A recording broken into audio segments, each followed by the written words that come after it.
So first and foremost, thank you everybody for joining for this BMA webinar.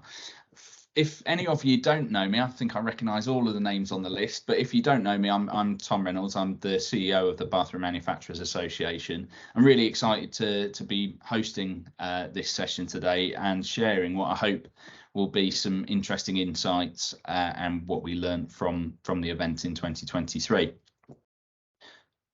So just a very quick run through of the agenda that we're going to be covering in the next hour or so. I'm going to start with a little bit of background on the BMA's partnership with NKBA and therefore our involvement in KBIS. Going to be sharing with you a few very headline takeaways that the BMA got from the show this time round, which I hope will be of interest. I'm going to invite we're very lucky to have several of the delegates from the BMA delegation on the call today. I'm going to invite them to come in and share their reflections on the show. We're also going to cover off US opportunities for UK brands and just at the highest level, really, what we think the key opportunities are for you. And probably most importantly, we're going to be talking a little around the options for your involvement, not just in KBIS 2024, but in the NKBA Global Connect programme and indeed with the BMA all year round. So kicking straight off with background. If any of you are unfamiliar with NKBA, they are the primary trade body in North America representing kitchen and bath professionals. It was founded in 1963 and it's grown to be a community of over 40,000 members across the globe. It's also got corporate members, including all of the largest brands in the US marketplace in kitchens and bathrooms. Unlike the BMA, which focuses on the manufacturing vertical, it's a whole industry association. Back in 2017, the NKBA Global Connect programme was founded, which is dedicated to fostering relationships between international kitchen and bathroom industry professionals, the corporate businesses across the globe, and trade associations like the BMA. And it's intended to be omnidirectional around both trading products, but also the exchange of information and ideas. And we're really excited to be part of this global network, and we look forward to working to develop and really growing that partnership. I'm really pleased to be joined on the call today by Dr. Elmar Stumpf. I think Sherry Quails is on the call, but I haven't seen the full list, along with Veronica Miller and Alice Bailey from NKBA. And all of these names will become more familiar to you if you do decide to get involved in this strand of the BMA's work. I'm hoping that those people will also join me in fielding a few of your questions towards the end of the call, and I'm seeing a couple of nods there, so thank you for that. Our involvement in the Global Connect programme only really started after it had been running for a couple of years in 2019, when NKBA's first Global Connect Summit was co-located with our conference at Carden Park. I was actually sat next to Bill Darcy, the CEO of NKBA, at dinner on my very first day in the job, leading the BMA. And I think one of the things that we both immediately realised in conversation was that we had a partnership that could lead somewhere quite exciting. Sadly, the pandemic shanghaied, or I suppose I should be Wuhan, our original collaboration plans, but we did keep it going online for those 2 years when really the world shut down, with several interviews and webinars and so on. But really our first participation in KBIS as part of the Global Connect Pavilion and delegation came in Orlando last year, and that instantly triggered an aspiration to do something bigger in terms of the delegation for 2023 and in the future a UK pavilion. And to kind of really boost that development, we were pleased to welcome Susie Williford, the VP of NKBA, and also Veronica to London, and they hosted a workshop for us on opportunities in America. And indeed, that really has led to a bigger delegation taking part in this year's show. And in our UK WhatsApp group, we had 22 names, which I think confounded all of our expectations for this year. They weren't all part of the Global Connect programme. Some were there under their own steam, but it showed that there's a clear interest from the UK in the show and growing our footprint there. So it's clear that the UK and US kitchen and bath sector have a lot to offer each other in terms of trade, in terms of knowledge exchange and inspiration. And we look forward to continuing on this journey in partnership and growing the UK presence. With that in mind, let's move on to the real substance of this session and our observations around the show. So I've got 5 themes. The first is around sustainability. It was clear from the show that sustainability has a greater prominence even than in 2022 in Orlando, but certainly from previous years.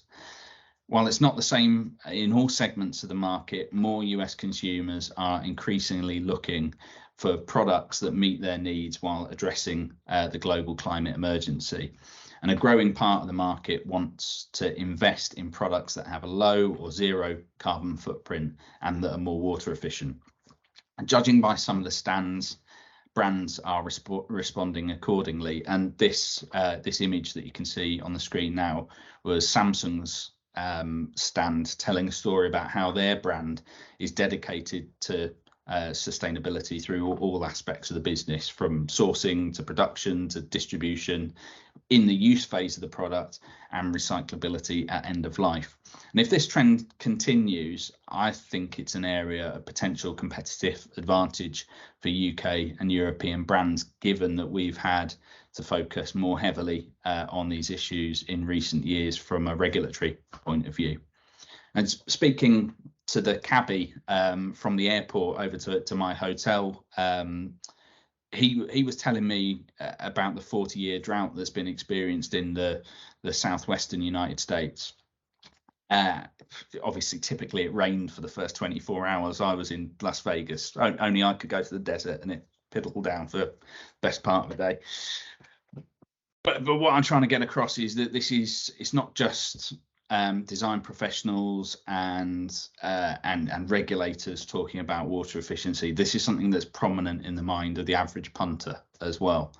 And I spoke to several brands at the show who are now pitching themselves as tech companies offering a sustainability solution that just happen to be providing water to the home, either through a shower head or a WC or a complete water management system. So it's prominent. More so than perhaps you'd expect for the States. Theme number 2, health and wellness. This was a major theme that I noted at the show, and it's been a growing focus for bathroom brands serving the US market over the past few years, but it seems to have really come to prominence this year. The key message from many of the stands is that bathrooms no longer have to be just functional. Consumers want to turn them into wellness hubs or retreats where they can relax and unwind from their hectic lifestyles. And examples of products which had a much greater level of prominence at the show than in previous years: spa showers of the kind that we're very familiar with here in the UK and Europe.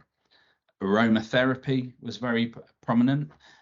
More than I've seen at any other show in the world, actually. And this was particularly the case on the cola stand, which smelt incredible anyway, just the way that they'd set it up. But they also launched a shower with aromatherapy cartridges, which was an interesting product development. There were quite a few stands demonstrating circadian lighting, and this stand, which you can see in the image here, was a horticulture product that enables you to grow any plant in any room of your house. And this actually won NKBA's Wellness Award at the show. More strictly on the health front, touchless taps were on a lot of the stands.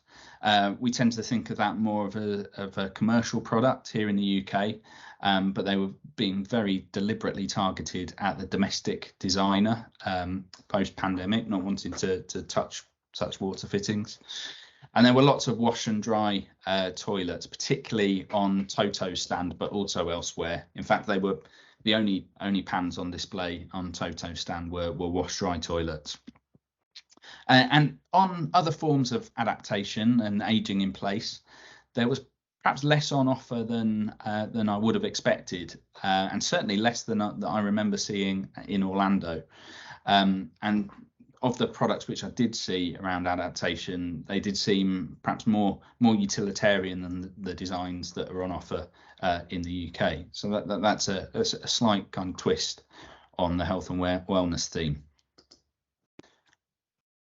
Theme number 3, for American designers, it looks like colour is back and back in a big way. And this was most evident on the cabinetry stands around the show, with lots of dark natural wood effects and contrasting bold colours. But there was a wide variety of colour. That point is true across practically every product category. In brassware, it was a case. There was pretty much every colour apart from chrome, so lots of brushed finishes, golds and bronzes, a little black, but not as much as we've seen in the UK in the last few years. There was also an awful lot of coloured sanitary wear, more than I expected to see, including black and grey ranges, including our very own Shores of Darwin with their coloured Belfast sinks.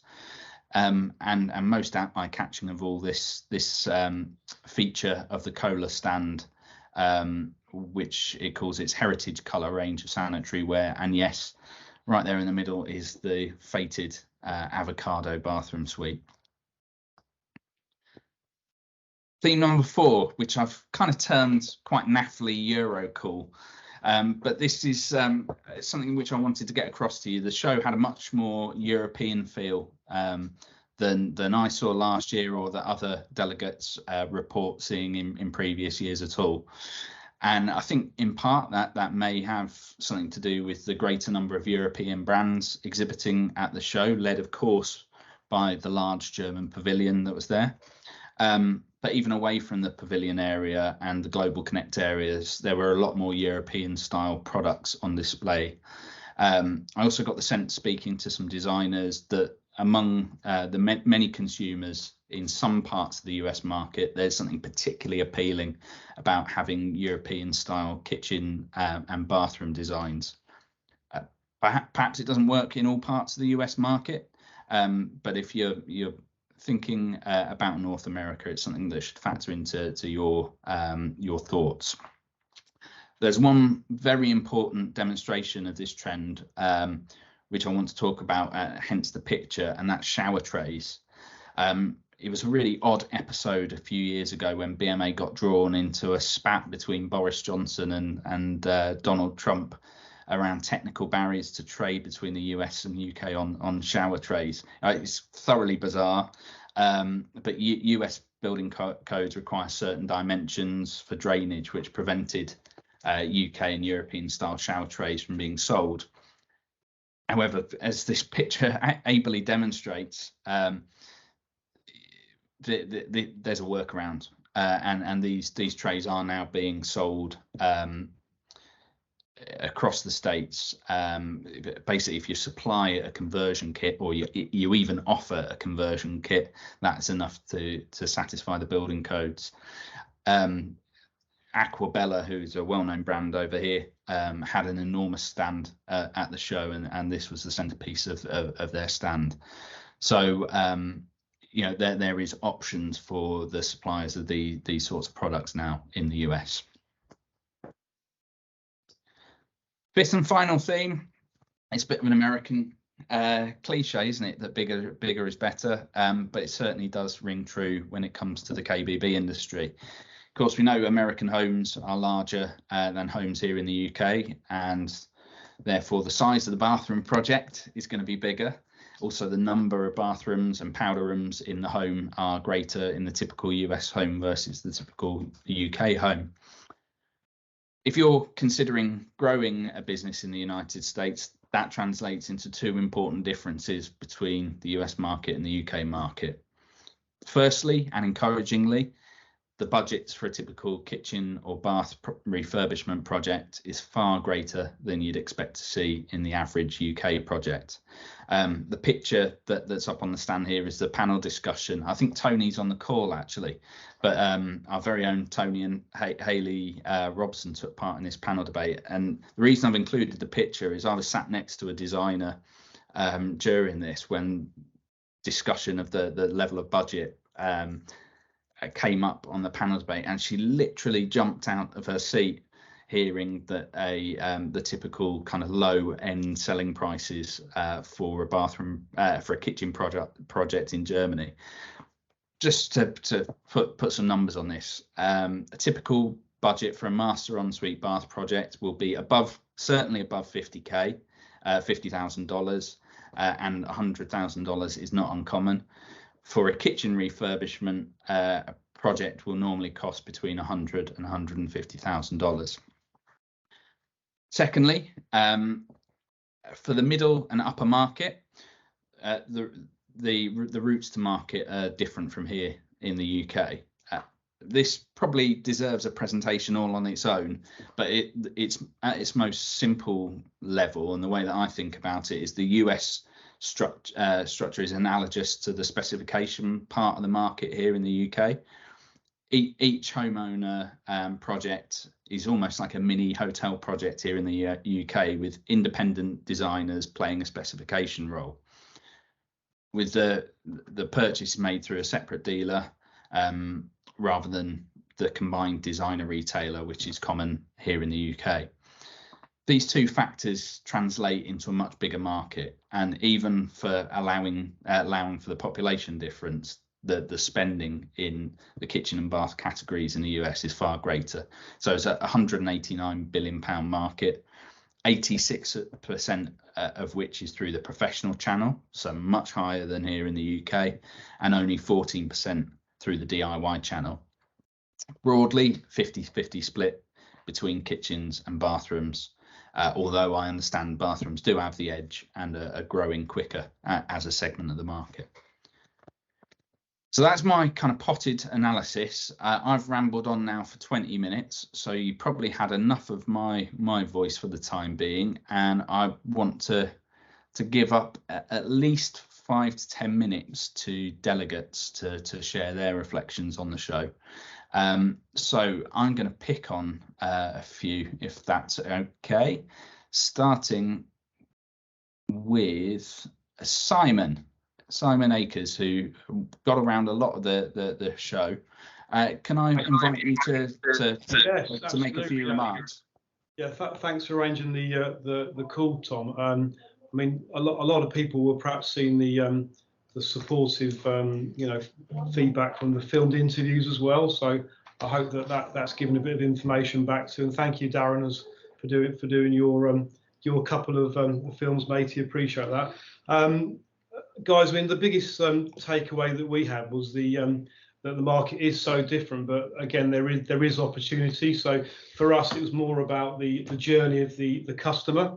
So where we were naively thinking that a customer walks into a showroom and buys a kitchen or a bathroom, that possibly isn't always the case, with the exception of the big multiples like Home Depot, where they will deal direct with the consumer. But primarily, the role of the interior designer is so much bigger, and that's our biggest takeaway. And I think for us, Tom, as a company who deal with many manufacturers over in the UK, we're currently undergoing a review of who we deal with that may be interested in a conversation about the North American market, but also, Tom, in respect of a potential UK pavilion we spoke about briefly for next KBIS. So I think we're quite keen to work with the BMA on that project as well, in the interests of export, but also I think there's a project that I think is going to be under review for how we can get North American companies to potentially look at the UK marketplace and trade over here as well.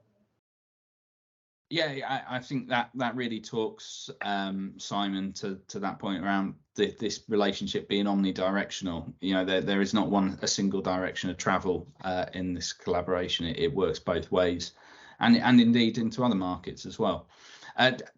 We will be coming on to this concept of a UK pavilion, so I'm going to put a pin in that, and we'll come back to it in a moment. Darren. You just stole my thunder. Firstly, Simon, well done. I enjoyed your presentations on training and sales. I think two things came to me. There seems to be more of an emphasis on training, and that's encouraging to see. And hopefully, we're starting to understand that in the UK. But it was more the German pavilion. I bumped into Ballerina Kitchen's chap at the airport on the way back, who was part of the German pavilion. And I know him, having a good chat with him. He got 400 new leads from that show as part of that German pavilion. And I just came away thinking, my goodness me, we're missing a trick here in the UK. Yeah, thanks, Darren. As I say, I promise you we're going to come back to that and exploring the opportunities that are there. But yeah, that's a really helpful observation. Right, I'm going to pick on a manufacturer now. Darren Bedford from Lakes. Can I ask you to just dive in and provide a few observations?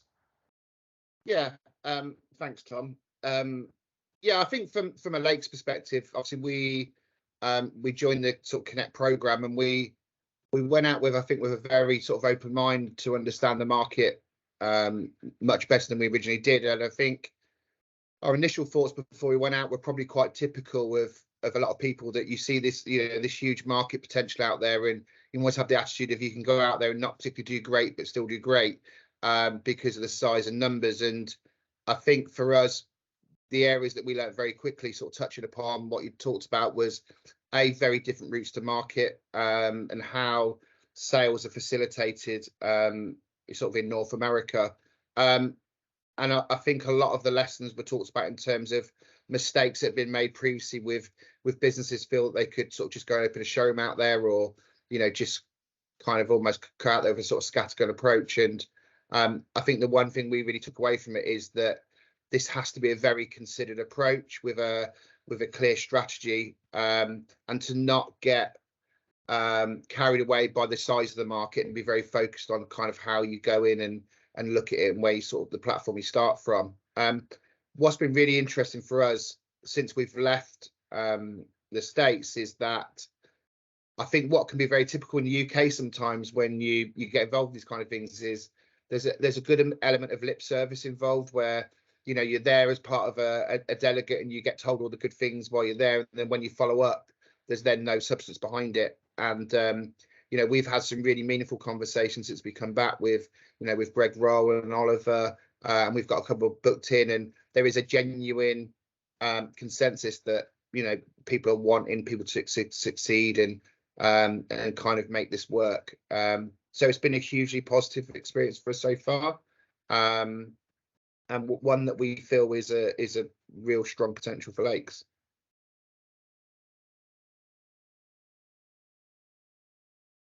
Thanks, Darren. That's really useful feedback. There's just two more delegates that I'm going to pick on. Firstly, just perhaps to offer a comparison in the different types of shows. Dave Ventressfield from Lyrical, obviously you run the installer show here in the UK, and I think we'll be quite well placed to talk about some of the differences in show style. Thanks, Tom, and useful overviews there from everyone, actually. I think in terms of show style, we could definitely learn a lot from some of the glitz and glam of some of the presentations that we saw, particularly the opening ceremony and the state of the market, which I thought were really fascinating with some of the guest speakers that came along. Funnily enough, we've, I think, quadrupled our budget for speakers this year, and we've got some very exciting speakers that are going to be joining. I think we've got Gary Neville as one of our speakers that's going to be joining, which is a bit of a sort of open secret, but other speakers like that we've been thinking also, you've got to get really good content to get people there, which is similar. I think the point that's been made so far already a little bit about that, how the education's got to be right, about there is a lot of opportunity for trade in both directions, and bring a lot of those sort of perhaps US brands over to the UK, but also potentially a lot of the European brands that can go over to the US. But it is about explaining the subtleties of those markets and getting those different insights right. Things like the importance of the designer, which you've mentioned a few times, and the importance perhaps of the installer in the UK of making some of the decisions that are two sort of noticeable differences. So I think we probably learned quite a lot, met a lot of people that were very interested in what we're doing as part of Installer Show. So really valuable in that sense. And I think we're keen to sort of keep collaborating. I think the Global Connect idea is great. I think that also has lots of room for continued growth. We saw good presence from the Germans, obviously, and an increasingly sort of scaled up UK presence at the Global Connect, which I think we've all said it'd be good if that were to get some backing for doing more from the government, perhaps. So yeah, I think overall, I think it was a really useful experience to just compare and contrast the two, and some useful insights that we can take away. Thanks, David. And then last but not least, before we kind of move on to the final section of this webinar, can I bring in Nathan, who's part of the International Buyers Tour? Nathan, do you want to kind of chip in from a customer's perspective? Yeah, of course, Tom. Yeah. It was obviously, as a first-time visitor to the show, it was a real eye-opener. In some respects, slightly overwhelming, just the sheer scale. And to echo what others have said, when you start talking to some of these organisations, just understanding the volume and the numbers involved was almost eye-watering.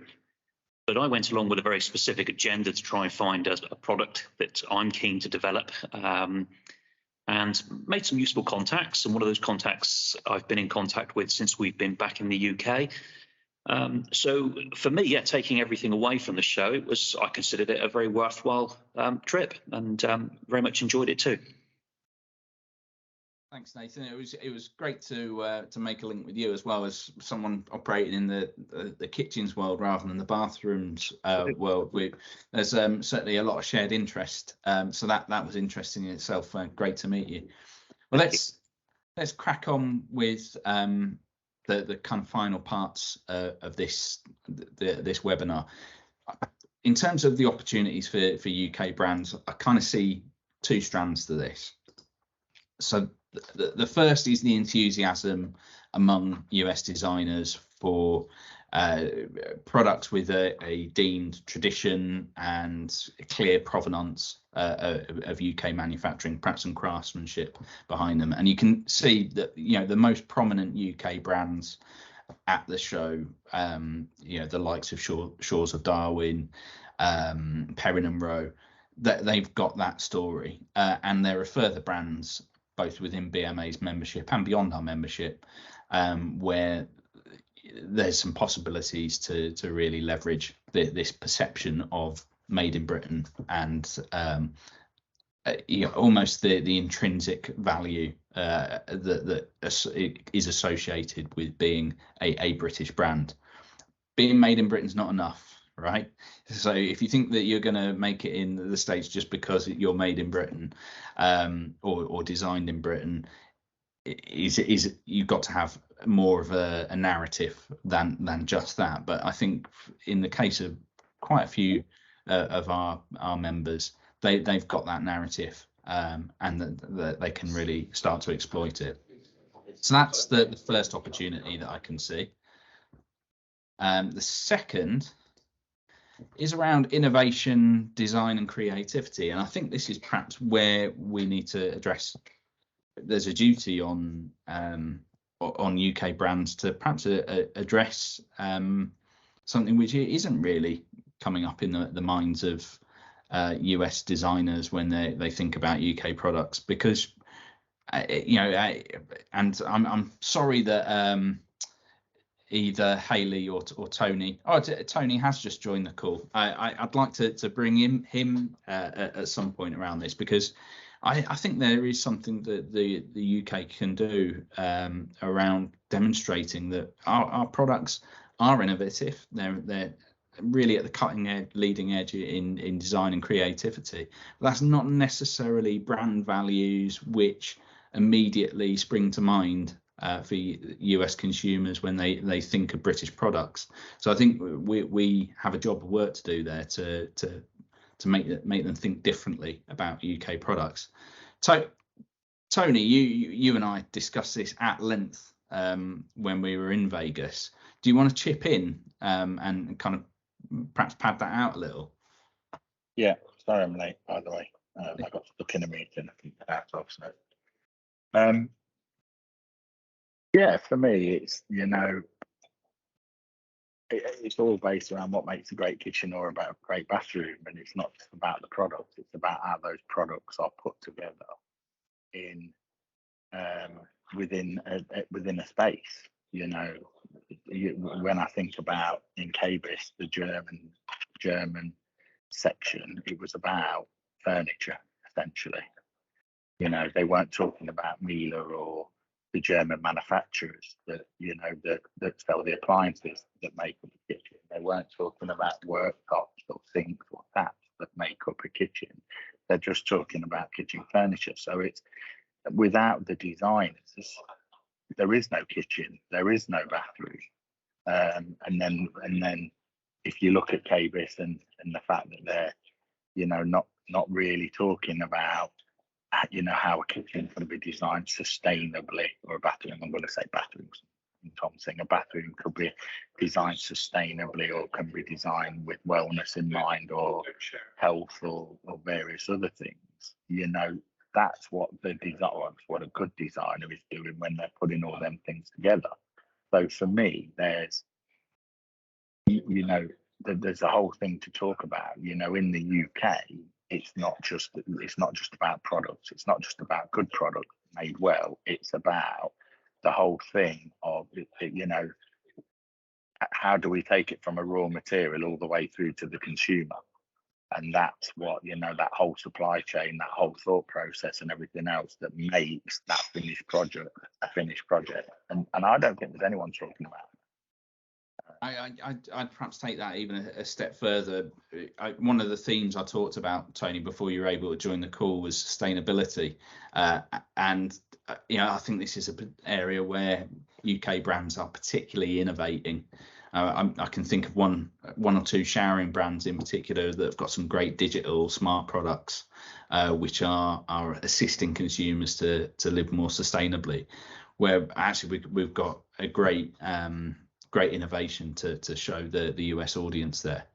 So yes, the stuff that perhaps comes natural around tradition, provenance, craftsmanship, but also I think there's a story to say there about innovation, design, and creativity.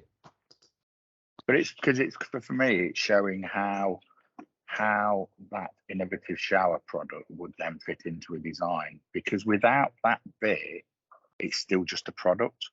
Yeah. But if we were showing them the usability of it, the benefit of it, and explaining all of that as well, it's then taking it to. I am going to use a kitchen scenario where for 5 years they've talked about backpacking, and they've mentioned one thing: you can sous vide in it, you can store food in it, you can store food for longer in it, you can marinate stuff, you can make cocktails from it, you can do this, you can do, and we get stuck on features and benefits and what they know, and it's not then how then does that benefit the consumer? And that to me is the really big bit that this whole industry has always missed, to be honest with you, in kitchens and bathrooms. And I'm a bathroom boy by heart, so I can quite easily get my head around how I would revert it into a bathroom, to be honest with you. Thanks, Tony. We're going to crack on now with the kind of really the final part of this agenda, which is around the opportunities for involvement. So that the first thing that I would say and almost like the starter for 10. If you're thinking about the US, sign up for the Global Connect program through NKBA, and sign up for the KBIS delegation for 2024. We I think started in 2022 with about 8 people on among the UK delegates. As I said, there were 22 this year. I'd love it if it more than doubled again. And you know, going to see the show will help you think about how you can engage even further beyond. But at the very start, sign up to the Global Connect program, because that will provide you with the information and contacts to mean that you get the most out of actually taking that journey over to Vegas next year. If you want to take things a step further, then there's the Global Connect Pavilion, and I've got a little video here to show you the pavilion this year. So what you can see there is a theatre area where presentations are delivered, and then around the theatre area, these small stands with a counter in front and the ability to show video content. And this is a really low risk, low cost entry into the show to give you a little physical presence there. So that's the second option. And I'm going to just talk about the possibility of a pavilion before I ask our colleagues from the other side of the pond to chip in and give their thoughts. So I was a little bit blown away by the growth. I mean, the German trade bodies had a pavilion last year in Orlando. The growth of that pavilion this year was astounding. It made an impact without a doubt, and as Darren said, the feedback from his friend on the ballerina stand was extremely positive in terms of the impact that it had for the companies participating. Just got a little video here, which is a show around of the German pavilion. This is the entrance.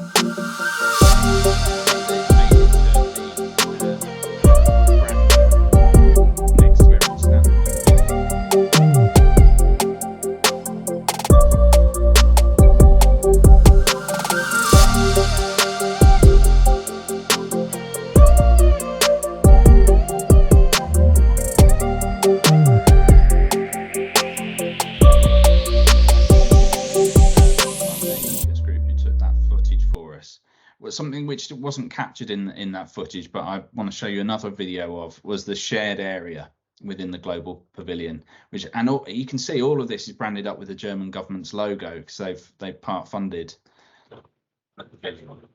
This was the shared meeting space. I think that's you in the background there, Elmer. This actually, it also had the two ministers in the relevant department, and Olaf Scholz, the Chancellor, displayed on the wall, because that's the level of buy-in which this pavilion has from the German government, and I'd love to see a similar sort of level of buy-in from UK government. But this area here was just for the mutual use of all of the exhibitors if they wanted to set up private meetings or anything like that. So yeah, as I said, big support from the German government, and I don't know the intricacies of how the funding has worked, but up to 40% funded by the government. There was a significant commitment by the brands, as you can see from those two videos, the scale of the presence which they had. Really nice interactive element to the stand, and I think, you know, if we were to go ahead with a UK pavilion, I'd like to see even more of an interactive element in any UK stand. But big payoff as well. And Darren's already used the ballerina example, so I'm not going to repeat that. But they're clearly the German brands that are participating in the show are getting something out of it, because they won't keep coming back and they won't keep growing their presence. So there's a reward there clearly. And that brings the formal kind of presentation to an end. So I'm going to stop sharing this screen so we can all see each other in the whites of our eyes. But at this point, I'm going to invite Veronica, who is the lead consultant for NKBA Global Connect, to just share her thoughts on how we might be able to take this relationship further next year. Veronica. And it sounds like you're muted.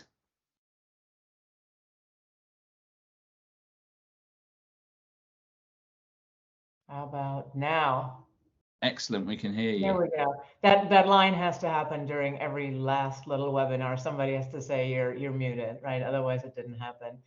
So it's a pleasure to be here, and it's really great to see so many familiar faces coming back in today. So hello to everybody across the pond. And I just have to take a moment, first of all, Tom, to thank you for putting this together, but also for the immensely positive commentary just now. We're also really good with negative feedback. We want criticism too. So you guys can kind of pick on us one-on-one if you need to, because this program is now kind of going from its infancy into its teenage life, and can only grow with the feedback and input from our delegates, from our members, and of course the many factors that come to exhibit.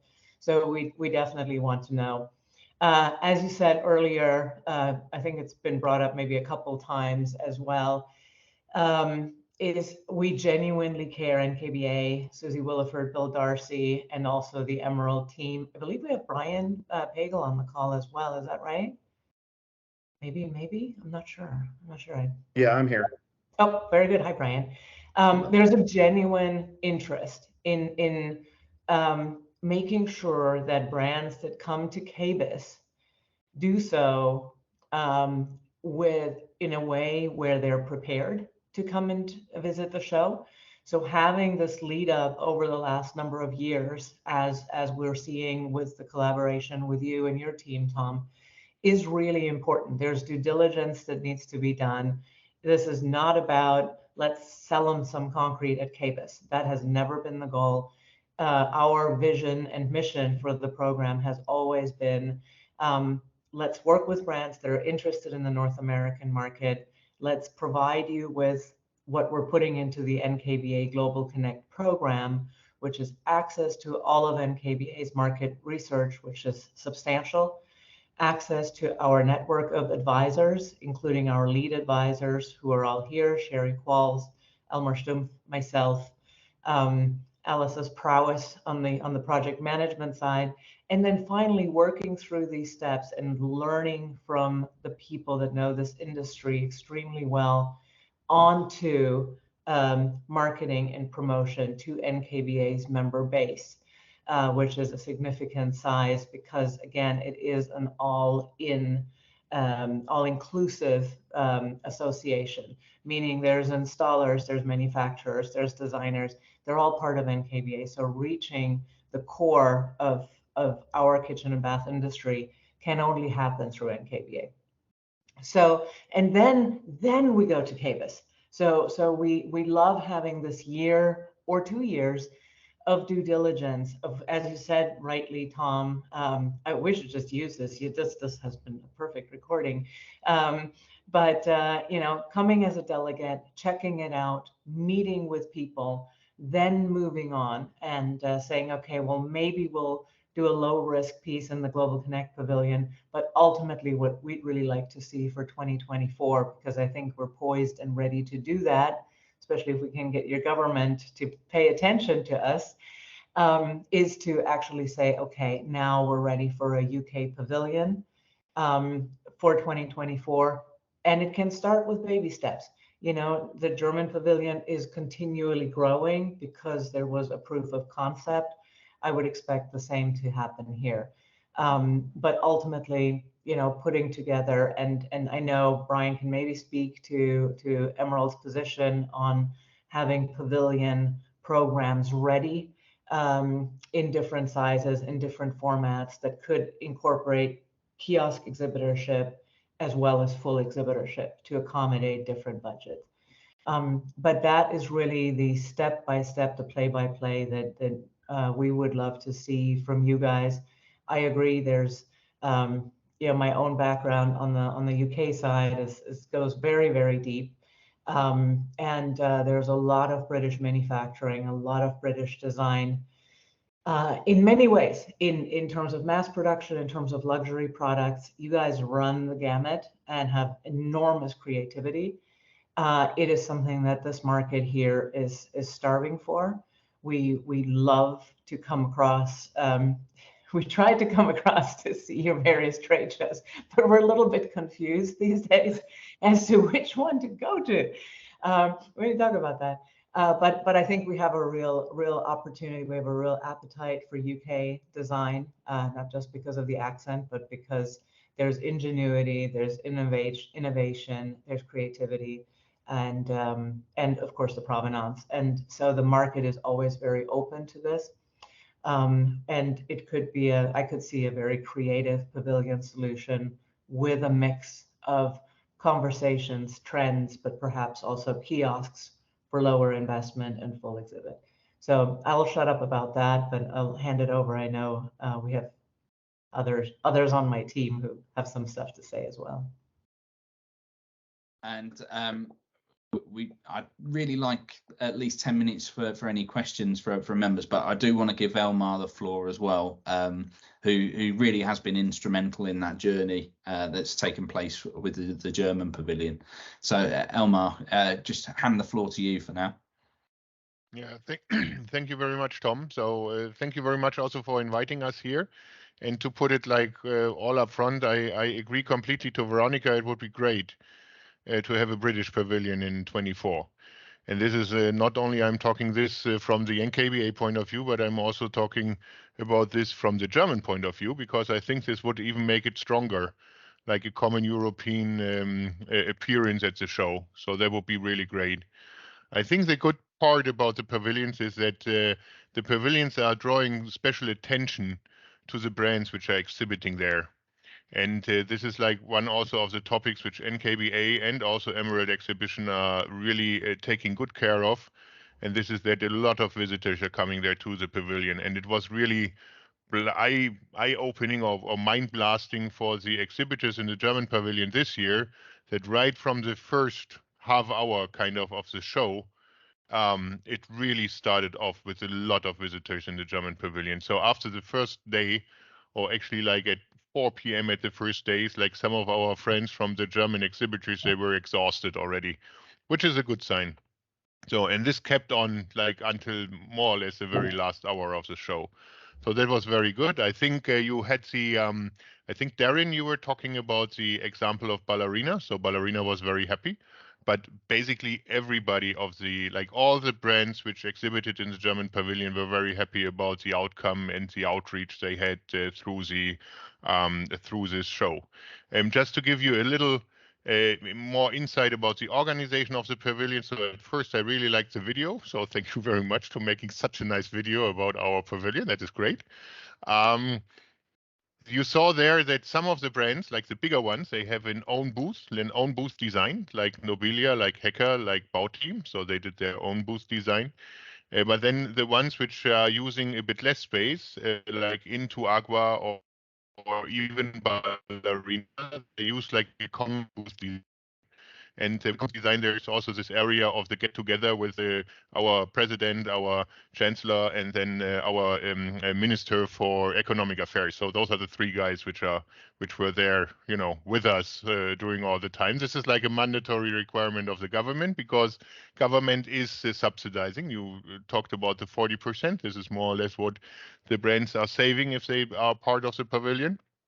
But it's important to know that for our setups, the brands which want to do can also do their own booth design and just put there in front the made in Germany. They decided also, like Nobilia, for example, or other brands, some of them would have come to the show anyhow, with or without the German pavilion, but still they wanted to be a part of the pavilion because there is this attention drawn to the pavilion, because NKBA and Emerald are taking so much emphasis of bringing also customers to the show. And so therefore, from my point of view, it would be great, if we can see a British pavilion next year. If anybody of you has any kind of information needs about how we set it up, like more into details, Veronica and me and Sherry, we are more than happy to share with you some more operational details. Great. We could carry on talking probably until 4 o'clock, but I'm going to draw a line now because we want a recording that people can access after this has gone out. But thank you very much everyone for participating and for staying on the call as well. That's always a good sign. And thanks especially to Elmar, to Veronica, to Sherry and to Alice, and indeed Brian, if you're still on, for taking part and listening, and hopefully this will inform the next stage. Thanks very much.